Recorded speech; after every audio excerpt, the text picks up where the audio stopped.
ప్రార్థించే పెదాల కన్నా సహాయం చేసే చేతులు మిన్న అనే సామెత మనందరికీ తెలిసిందే.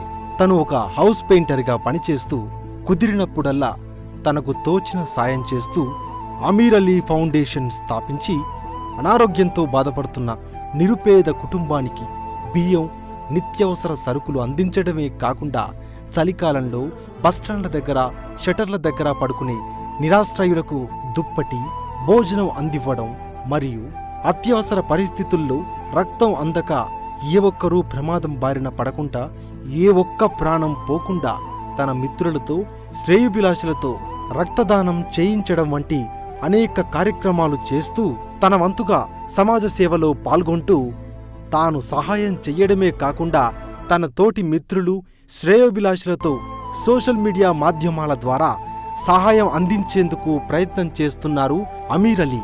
ఇది ఆ దేవుడు నాకిచ్చిన గొప్ప వరమని నేను భావిస్తాను. నా చుట్టూ ఉన్న నలుగురికి సాయం చేస్తున్నానంటే నా జన్మ ధన్యమంటాడు అమీర్ అలీ. అతనొక్కడే సహాయం చేస్తే కొంతమందికి మాత్రమే సహాయం అందుతుంది. మనమందరం సేవా కార్యక్రమంలో మన వంతు సహాయం అందిస్తే మరికొందరు నిస్సహాయులకు సహాయం అందుతుంది.